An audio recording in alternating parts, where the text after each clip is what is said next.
Selamat datang di channel Cerita Cinta, channelnya cerita cinta romantis. Sebelum lanjut, mohon dukungannya dengan like dan subscribe dulu. Hasrat nikmat Sugar Daddy, bagian 54. Lakukan tes DNA sekarang juga kepada bayi itu, aku ingin segera mengetahui kebenarannya. Kamu yakin? Tanya Vita. Aku yakin. Sudah sejauh ini, tidak boleh gagal lagi, agar semuanya selesai dengan benar. Tapi prosedurnya membutuhkan waktu yang lumayan lama, ujar Vita menjelaskan. Berapa lama? Tanya Satria. Antara 2 minggu hingga 1 bulan. Apa tidak bisa dipercepat? Pinta Satria. Aku usahakan, jawab Vita ngambang. Maka buatlah lebih cepat, aku tidak ingin membuang waktu lebih lama lagi. Lara tak dapat memejamkan matanya sedikit pun, kecemasan kian melanda hatinya. Dia menyadari apa yang akan terjadi setelah ini. Satria akan berbuat hal buruk, jika semua telah terbukti kebenarannya, dia tahu itu. Usahanya menemui jalan buntu. Dia tak menyangka, pengaduannya terhadap Nicholas malah membuka tabir yang selama ini susah payah dia tutupi. Dan malah membuka rahasia-rahasia lainnya juga. Dia harus kabur, apapun yang terjadi dirinya harus pergi dari tempat itu. Menyembunyikan diri untuk beberapa saat, mungkin. Hingga Satria melupakannya, tapi bagaimana dengan bayinya? Dia baru saja dilahirkan, dan dirinya masih berada di dalam rumah sakit. Lara meraih ponsel di atas nakas dan melakukan panggilan kepada seseorang. Jemput aku di rumah sakit sekarang juga. Ucapnya. Tidak, harus sekarang. Kau mau aku mati? Biarkan saja bayinya di sini, aku tidak mau mengurus dia.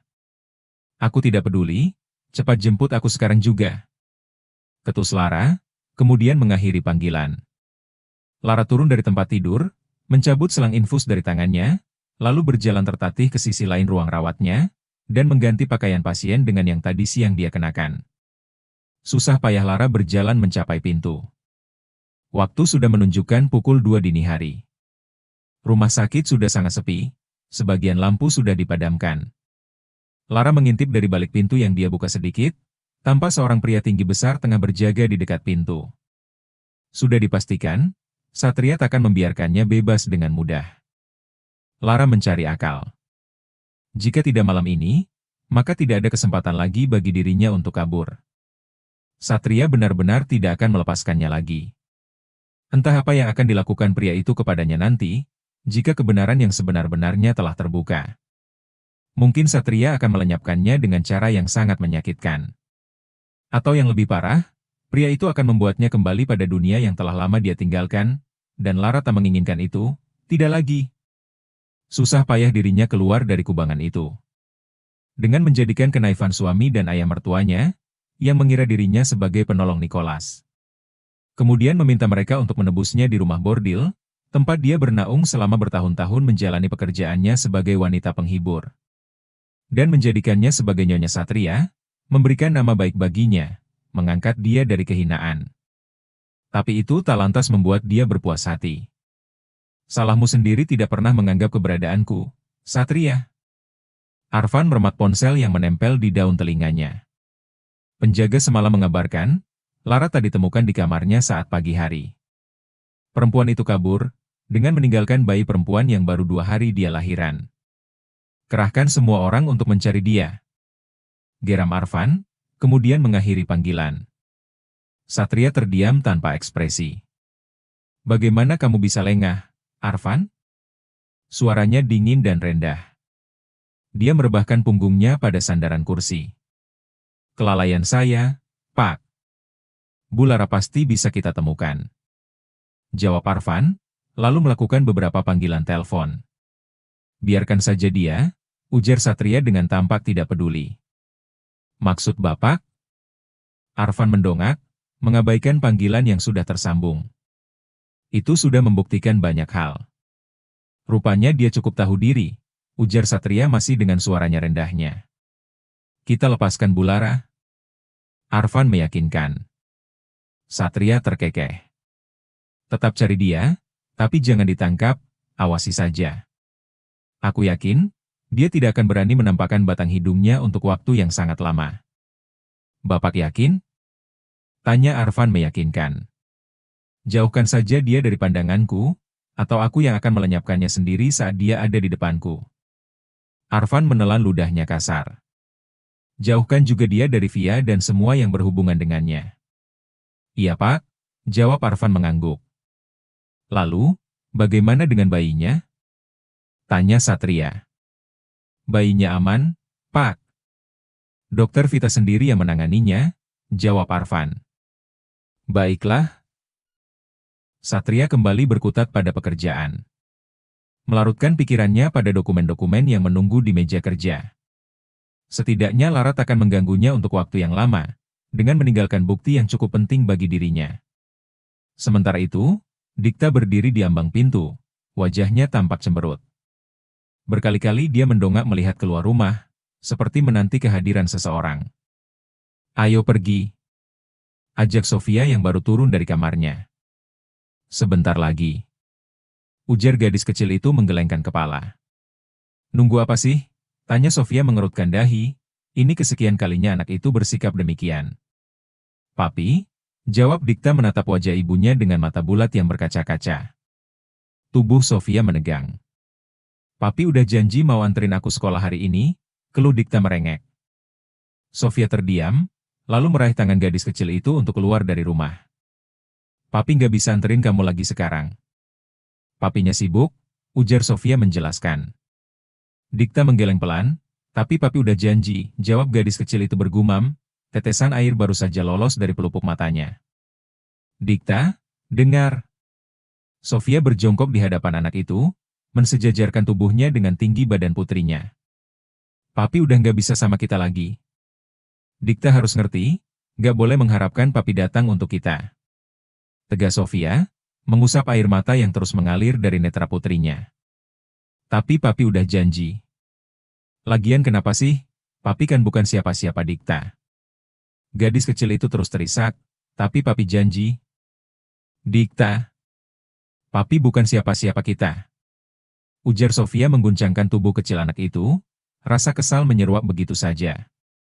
Mengapa anak ini begitu mirip dengannya, selalu merasa terikat pada satu sosok yang sama. Sebuah mobil hitam mengkilat berhenti tepat di depan pagar rumah itu. Lalu pintunya terbuka, dan seorang pria tinggi turun, kemudian datang menghampiri. Mereka menoleh. Papi. Panggil Dikta, berlari menghambur ke arah Satria yang bersiap membuka pintu pagar. Kemudian segera meraih tubuh kecil itu begitu mereka bertemu. Oh, kangennya. Ucap Satria, merengkuh erat tubuh kecil Dikta dalam pelukannya. Sofia mendengus kasar, lagi-lagi pria itu memaksakan diri, pikirnya. Satria hanya melirik wajah yang terlihat tak menyenangkan di depannya. Perempuan itu sungguh keras kepala, batinnya nyureng. Dia melonggarkan pelukan, menarik wajahnya untuk menatap wajah kecil dalam pelukan. Kamu menangis? Tanyanya, sambil mengusap pipi tembem Dikta yang basah bekas air mata. Anak kecil itu mengangguk. Kenapa? Tanya Satria mengerutkan dahi, lalu melirik lagi ke arah Sofia yang masih terdiam. Papi nggak datang. Sekarang papi datang, jawab Satria menurunkan tubuh kecil Dikta dari pangkuannya. Sudah aku bilang, tidak usah datang lagi, ketus Sofia menyela. Aku tidak datang untuk kamu, tapi untuk Dikta, ujar Satria wajahnya datar tanpa ekspresi. Ayo, kita sudah sedikit terlambat, ajak Satria kepada Dikta. Lalu dia menggandeng tangan gadis kecil itu dan memasuki mobil miliknya, tanpa menghiraukan perempuan di belakang yang kesal setengah mati. Sofia menghela napasnya pelan. Pagi ini dia mendapat panggilan interview di sebuah kafe, setelah minggu lalu memasukkan lamaran pada kafe tersebut, yang sedang membutuhkan kasir cadangan. Atas rekomendasi Cece, sahabat sekaligus partner in crime-nya saat masa kelam dulu. Dia harus bekerja lagi, tidak boleh berdiam diri terus. Hidup harus terus berlanjut apapun yang terjadi. Dengan atau tanpa Kanikonya, dia harus tetap melanjutkan hidup. Demi dirinya, putri sematawayangnya, dan juga kedua orang tuanya. Tidak boleh tergantung kepada siapapun. Semanis apapun janji seseorang, mereka tetaplah manusia yang bisa mengingkarinya kapanpun mereka punya kesempatan. Berharap kepada manusia adalah hal yang sama sekali tidak boleh dia lakukan. Karena kita akan merasa kecewa ketika pada akhirnya mereka tidak berbuat sesuai dengan apa yang kita harapkan. Mengingat pesan perempuan cantik itu membuat Sofia terkekeh pelan saat dia mengomel karena Sofia meminta pekerjaan padanya. Flashback on. Lu kan tahu, kerjaan gue apa? Lu mau balik lagi kayak dulu? Ceci sambil mewarnai kuku kakinya dengan kutes berwarna pink. Apa aja deh, gue harus kerja, Ce. Hidup lu udah enak, gak perlu kerja. Tinggal minta sama papi, ujar Ceci dengan entengnya seolah tidak mengetahui apapun. Idih. Ogah lagi, Ce. Lah, lu emang orang pengen hidup yang enak, tapi lu malah milih susah, ketus Cece menggerutu. Jadi istri muda itu nggak seenak yang dibayangin, Ce. Gue kayaknya mau mundur dengan sukarela, daripada nanti tiba-tiba dibuang dengan kasar. Cece memutar bola matanya, jengah. Lagian, lu emang jadi bini muda lemah amat. Udah tahu si papi kelepek-kelepek sama lu, kenapa nggak dimanfaatin dengan baik sih? Pepe terus kenapa? Minta ini itu, dia pasti kasih kok. Jangan biarin dia balik sama bini tuanya. Pesan yang sangat berguna, pikir Sofia, tapi itu bukan yang dia inginkan. Ah, Cece ngomongnya suka kemana aja. Lah emang bener kok. Yang gue tahu, biasanya istri muda tuh kayak gitu. Lu nggak pernah nonton sinetron ya? Banyak tuh ceritanya yang kayak begitu. Suaminya kawin lagi, terus istri mudanya berkuasa. Istri tua didepak sampai melarat, ujar Cece masih berkutat dengan kutes dan kukunya, satu Sofia mencibir. Lagian mau kerja apa sih? Duit yang bibi lu kasih udah habis emang? Kalau habis, minta lagi aja sana, ujar Cece dengan enteng. Sofia mengerucutkan bibirnya hingga membuat wajahnya menjadi lucu. Apa gue hubungin Pak Ben ya? Atau Papi Alan? Sofia berpikir sebentar. Mau ngapain lu? Tanya Cece menoleh. Kali aja mereka bisa bantuin, kan dulu mereka janji bakal bantuin kalau gue butuh bantuan. Cece mencebik, jangan deh, iya ntar gue cariin ke temen gue. Kayaknya ada kerjaan yang pas buat lu. Tapi jangan balik lagi kerja kayak dulu, gak tega gue lihatnya. Sofia tersenyum. Tapi kalau balik lagi juga gak apa-apalah, lebih gampang juga kan? Apa? Jangan ngada-ngada. Gue gak ngizinin lu kayak gini lagi, udah cukup, awas lu. Ancam Cece mengepalkan tangannya di udara, mengancam. Sofia tergelak. Lagi pula siapa juga yang mau kembali menjalani pekerjaan itu lagi. Uangnya memang gampang didapat, tapi percayalah, itu semua tidak mudah. Berpindah dari pelukan satu pria ke pelukan pria lainnya, atau sekedar menemani di ruang karaoke, menuangkan minuman atau menemani mengobrol. Ah, rasanya dia sudah tak ingin lagi melakukannya. Seperti sudah habis masa baginya. Dan lagi, kini tidak ada keadaan yang memaksa dirinya untuk bekerja seperti itu. Keadaan sudah membaik sekarang. Flashback off. Dan disinilah Sofia sekarang, di depan sebuah kafe. Atas rekomendasi Cece ketika dia menghubungi seorang temannya. Dengan percaya diri, Sofia melangkah masuk ke dalam gedung berlantai 2 tersebut. Setelah sebelumnya menatap sebuah tulisan, Mercure Cafe, di atas bangunan. Ada beberapa perempuan yang kira-kira seumuran dengannya, mungkin mereka juga sama halnya seperti dirinya, yang akan menjalani interview untuk pekerjaan yang sama. Setelah menunggu hampir 2 jam, akhirnya tiba giliran Sofia masuk ke sebuah ruangan interview. Beberapa pertanyaan dilontarkan pewawancara seperti biasanya, dan Sofia mampu melewatinya dengan lancar, walau sedikit gugup. Dan setelah semua selesai, dia pun keluar dari kafe tersebut dengan sebuah kelegaan, dan berdoa semoga besok dirinya mendapat kabar baik. Sementara itu, Satria menatap pemandangan kota dari balik jendela besar di ruang kerjanya. Sepertinya hal itu menjadi rutinitas hariannya akhir-akhir ini. Ketika dia merasa jenuh dengan pekerjaan, atau merasa bosan, menatap tumpukan dokumen yang menuntut untuk segera diselesaikan. Maka obat ampuh untuk menenangkan pikirannya, adalah dengan berdiri di dekat jendela besar, menatap keluar gedung tempatnya mengendalikan semua bisnisnya. Pikirannya melayang ke tempat yang jauh di sana.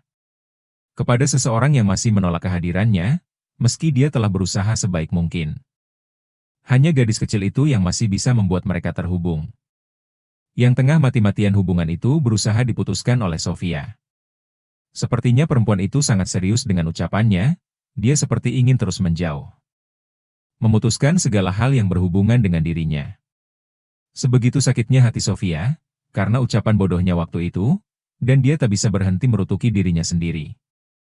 Seseorang mengetuk pintu dari luar, kemudian ada yang masuk. Arfan, seperti biasa. Ada kabar apa hari ini? Tanai Satria tanpa menoleh, sudah tahu asistennya itu membawa kabar berita mengenai banyak hal. Kemarin Via baru saja menyelesaikan interview di Mercure. Mercure? Bersambung.